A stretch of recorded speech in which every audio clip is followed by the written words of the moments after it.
Hi guys, hello, good afternoon. So this is very urgent, this is very important update. So I hope bago ko po tatalakayin yung topic na ibibigay ko sa inyo ngayon is nakikiusap po ako, if possible you can share this video sa lahat po ng groups ninyo, or if may mga kaibigan kayo na isang delivery rider kahit saang branches ng Maximan o hindi, as long as they are delivery rider, please tulungan po natin sila. Kung sakali mapanood mo ito, itag natin sila or i-share natin yung video sa kanila nang sa ganun hindi po sila ma-scam. So guys, just to inform you, wala po ni isang manager sa Maxim na magpapabayad po sa inyo ng pera online. So sa ngayon po is multiple riders na pumunta dito sa office na nagpapa-refund kasi ginamit yung pangalan ko. Guys, sinabi ko na sa inyo, walang ni isa. Okay? Sasabihan ko sa inyo, wala pong ni isa sa amin dito sa office na nagpapabayad sa inyo online. No one is allowed or no one is authorized na magbubook na nagpapabayad online. Isipin natin guys, dapat matalino tayo, no? Pera yung pinag-uusapan. Again, ulitin ko, pera yung pinag-uusapan.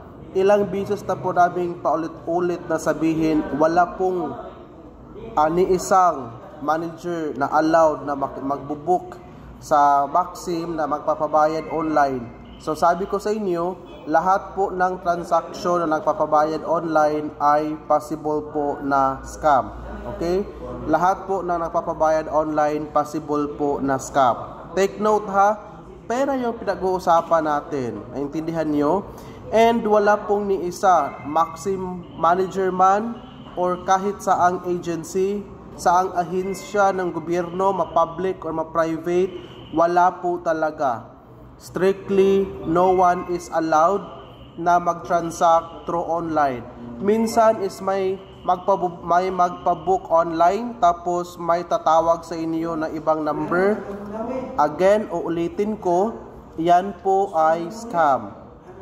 Walang ni isang Maxim manager na ino-authorize na magpabook at magpapabayad online. Again, that is number one company na hindi allowed. Ang problema dyan, bawal sa company, hindi bawal sa inyo kung may scam kayo. So again, walang refund sa company. Uulitin ko, may tumawag sa inyo na mga scammer na magpa-as if na Maxim officers or Maxim manager na ipag-go yung transaction kasi legit sila, tapos kung ano mang mangyari i-refund. No, bobo lang yung maniniwala doon. Okay? Kung hindi tayo bobo, so wag tayo maniniwala. Okay? Hindi ko naman sinasabi na may bobo, pero may mga tanga talaga. Okay? So bawal sa atin dito yung tanga. Uulitin ko, bawal po talaga yung mga transaction na nagpapabayad online.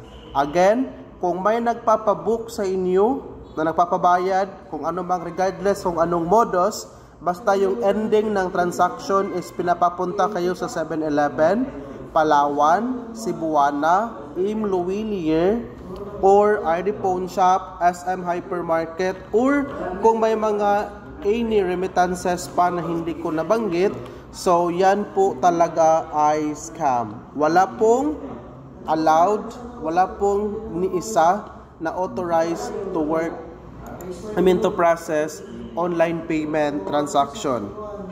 Ulitin ko nga ulit, no? Imagine ha, pera yung pinaprocess natin. So okay lang kayo, hindi nyo kilala yung tao, tapos pinapabayad kayo ng pera lang, pinapadiposit.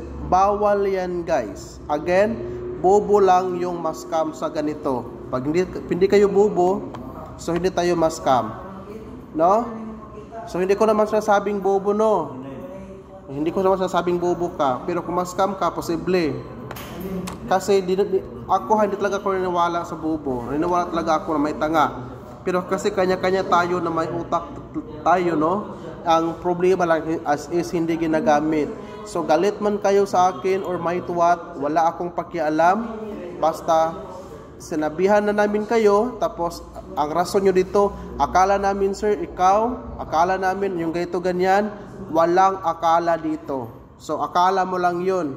So mali yung akala mo. No, basta ang sa amin dito, ginawa namin lahat para sa inyo. Ang problema is wala kayong coordination sa amin. Yung iba, alam na daw nila na scam, pero tinawagan sa ng admin staff. Basta wala. Kahit saan pa, sa Malacanang Palace pa yan or saan. Basta pinapabayad kayo online, that is a scam, that is a scam. So ngayon, kung gusto mong matulungan yung mga kapwa nating riders, please, paki-share sa video na ito. Kung may mga group kayo, paki-share sa group ninyo. At saka, wag na kayong mag-refer guys. Kung ang habol ninyo ay referral bonus lang, wag na kayong mag-refer. Dapat kung mag-refer ka, dapat bigyan mo rin ng kunting kaalaman yung driver natin na ni-refer mo kasi makakapira ka sa ni-refer mo. Pero kung mukha kang pera na nag-refer ka lang para makakuha ng e-coins, sasabihan kita ngayon, wag ka nang mag-refer. Okay? Wag ka nang mag-refer. At least, hindi mo mapahamak yung tao na ni-refer mo na hindi mo man lang binigyan ng hint kung ano yung bawal. Pero, nasa atin yun. Kung connected tayo sa isang company, organization, or group, it's our responsibility talaga na we must or we need to know what are the do and don'ts of the company bago tayo mag-execute. Ang problema lang dire, sa Bisaya lang hangul ta. Sa Bisaya lang dire, ang problema lang kay hamag ngawa kay alam. So again, thank you ug maayong adlaw kanatong tanan. Ride safe, bye-bye.